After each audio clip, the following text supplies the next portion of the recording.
Hi guys, pakikita ko sa inyo yung tumubong pakwan sa aking paso. Ayan, at may bunga na siya, kaya lang is medyo ganyan pa lang siya. Ewan ko kung mahihinog siya dahil magwi-winter na. So pakikita ko ngayon sa inyo itong ating pakwan. So ayan guys, yung ating halaman na pakwan. So tumubo siya dito sa ating paso na merong grapes. Ayan, so eto na siya. Ayan yung ating pakwan. I hope nalalaki siya. Ayan. At meron pa rin tumutubong mga kamatis. Ito. Ayan o.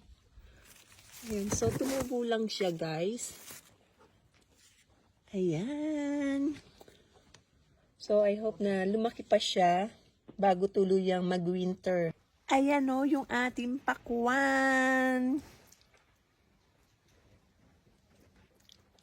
Ayan. Pakwan in the pot. Ayan, inakyat ko siya dun sa taas kasi mas maganda sigurong nasa lupa siya.